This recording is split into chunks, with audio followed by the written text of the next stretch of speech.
మరి కాసేపట్లో ఏపీ సచివాలయంలో కీలక భేటీ జరగబోతుంది. సీఎం చంద్రబాబు అధ్యక్షతన జరిగే ఈ సమావేశానికి పలువురు మంత్రులు, ముఖ్య శాఖల కార్యదర్శులు హాజరవుతున్నారు. అంతేకాకుండా జిల్లా కలెక్టర్లు, ఎస్పీలు కూడా వర్చువల్ విధానంలో పాల్గొంటున్నారు.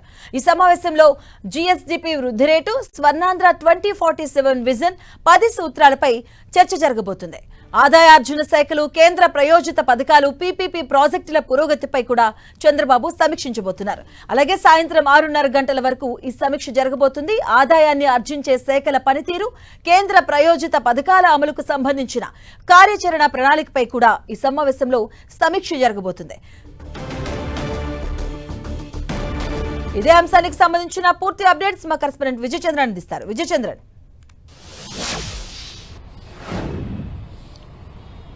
ఈరోజు ఉదయం 10:30 నుంచి సాయంత్రం 6:30 వరకు ఏపీ సెక్రటరీలో చంద్రబాబు నాయుడు అధ్యక్షతన కార్యదర్శులు, మంత్రుల సమీక్ష సమావేశం ఉంటుంది. దీనికి సంబంధించి ఎస్పీలు, కలెక్టర్లు వీరు కూడా వర్చువల్ గా హాజరవుతారు. ఈ సమీక్ష సమావేశంలో చూస్తే కనుక జీఎస్డీపీ, స్వర్ణాంధ్ర 2047 విజన్ లక్ష్యాలు, అలాగే 10 సూత్రాల మీద దీనికి సంబంధించినటువంటి చర్చ ఉంటుంది. వీటన్నిటిలో కూడాను శాంతి భద్రతల సమీక్ష కూడా ఈ సమావేశంలో ఉంటుంది. ఎస్పీలు కూడా వర్చువల్ గా హాజరవుతారు. ఆయా జిల్లాకు చెందినటువంటి కలెక్టర్ల నుంచి కూడాను ఏ అవసరాలు ఉన్నాయి, దానికి సంబంధించిన వివరాలను కూడా ఆయన తీసుకుని ఇప్పటివరకు జరిగినటువంటి పురోగతులు ఏవైతున్నాయో 10 సూత్రాలకు సంబంధించినటువంటి వాటి మీద కూడా సమీక్ష చేయడం జరుగుతుంది.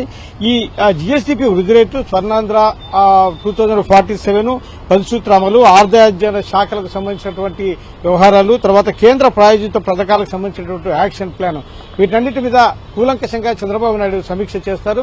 కేంద్రం నుంచి వచ్చినటువంటి పథకాలు ఏవైతే ఉన్నాయో వాటికి సంబంధించినటువంటి అమలు ఏ విధంగా ఉంది, అది వృద్ధి రేటు ఏ విధంగా ఉంది, దానికి సంబంధించినటువంటి ఎంత % పని చేశారు, మిగిలినటువంటి ఎంత % పెండింగ్ లో ఉన్నాయో వాటికి సంబంధించినటువంటి అంశాలన్నింటినీ కూడా ఆయన చర్చిస్తారు. వీటితో పాటు రాష్ట్రానికి వచ్చేటువంటి పెట్టుబడులు ఏవైతే ఉన్నాయో వాటితో పాటు పీపీపీ ప్రాజెక్టులు ఏవైతే ఉన్నాయి, ఇది రాష్ట్రం ఒక ప్రతిష్టాత్మకంగా తీసుకుంటే దీని మీద ఎంత అంటే మెడికల్ కాలేజ్ వ్యవహారం అయితేనేమి ఇలాంటివి ఎంత ఆరోపణలు ప్రతిపక్షాల నుంచి చేస్తా ఉన్నా కూడాను దాన్ని అన్నింటి కూడా చంద్రబాబు నాయుడు కౌంటర్ అటాక్ చేస్తూ ముందుకెళ్తున్నాడు. దానికి సంబంధించినటువంటి అంశాల మీద కూడా ఆయన చర్చిస్తారు. రియల్ టైం గవర్నెన్స్ కు సంబంధించినటువంటి అవేరు, డేటా లేక్ సహా ఏఐ టూల్స్, ఇతర సాంకేతిక వినియోగాలు, దీనికి సంబంధించినటువంటి అంశాల మీద కూడా చంద్రబాబు నాయుడు ఈ సమీక్ష సమావేశంలో చర్చిస్తారు. రియల్ టైం గవర్నెన్స్ కు సంబంధించినటువంటి దాని మీద చంద్రబాబు నాయుడు మొదటి నుంచి కూడాను ఆయన చాలా ఆసక్తి కనబరచడం మనం చూస్తా ఉన్నాము.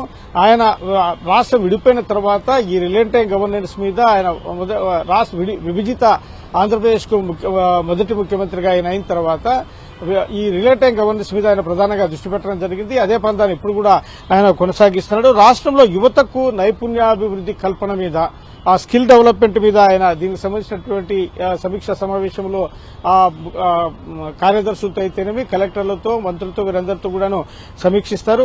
వన్ ఫ్యామిలీ వన్ ఎంటర్ప్రైనర్ అనే దాని మీద చంద్రబాబు నాయుడు పదే మనం చెబుతున్నాం, మనం చూస్తా ఉన్నాము. ప్రతి ఇంటికి ఒక పారిశ్రామికవేత్తను తయారు చేస్తామని ఆయన ఎన్నికల ప్రచారంలో కూడా చెప్పడం జరిగింది. దీనికి సంబంధించినటువంటి వ్యవహారాలన్నింటి మీద కూడా ఏ విధంగా ప్రతి ఇంటికి ఒక పారిశ్రామికవేత్తను తయారు చేయాలి అనే దాని మీద కూడా ఈ సమీక్ష సమావేశం ఉంటుంది. ఇంతవరకు దీనికి సంబంధించినటువంటి ఎటువంటి వృద్ధి అనే దాని మీద ఆయన చర్చించనున్నారు.